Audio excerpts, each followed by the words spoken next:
सितम के कि तू ही कह कैसे सही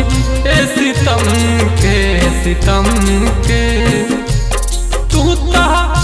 खुश बारू जान पाके अपना बलम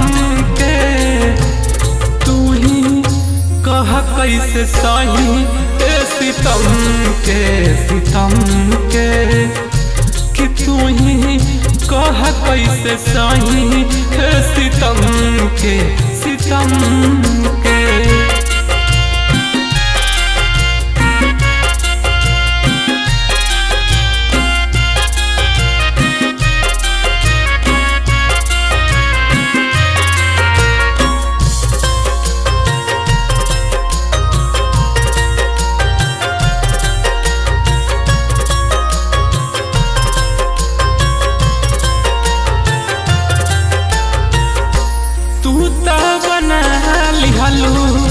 हमरा से दूरी कबहू न कहलू रहे कौन मजबूरी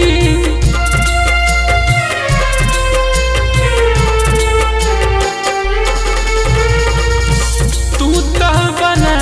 लिहलू हमरा से दूरी कबहू न कहलू रहे कौन मजबूरी तोहके बेवफा कोई के नाम दिहबे रहम के कि तू ही कह कैसे सही ए सितम के कि तू ही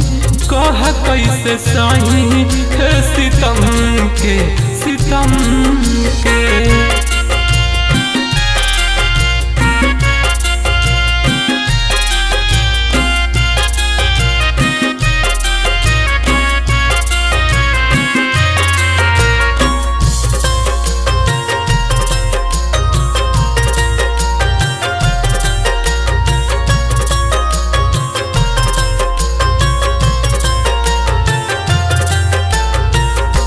हमरे से करत रहलू प्यार के बात हो अब तू